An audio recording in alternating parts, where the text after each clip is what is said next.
Can you make the letter Z, M or N, N?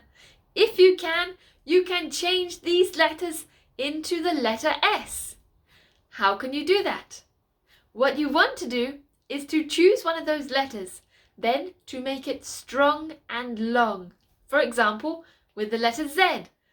Z, strong, Z. Then, and long, Z, that's long. So what you want to tune into here, to notice, to hear, or to feel in your body is the vibration. Zzz. Can you hear that? It's like a little fly. Well, we want a big fly. Zzz.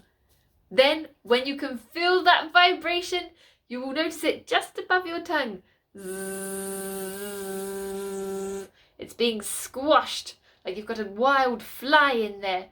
Then, not the best comparison, but then you want to swap a bit of that fly, put a bit of air in there. We don't want that fly, but quick, get him out with some air. Zzz, zzz. And that will make a letter S. Because a letter S is very similar to a Z. It's created by condensing the sound or the air above the tongue. Zzz, zzz.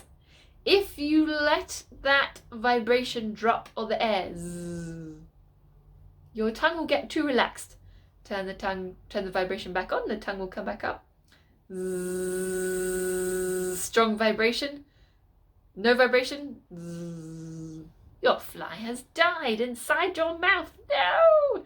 So let's do, if you do the S, strong air. Not enough air. More air. And you'll notice your teeth will come out like this, where you're creating a sort of magnet with the air and vibration. If you can't do this with the letter Z, do it with the letter M. Feel that vibration. You'll feel it here or here. Then swap or put in a bit of air. And it will automatically create that S sound. Have fun practicing, and I will see you later. Bye-bye.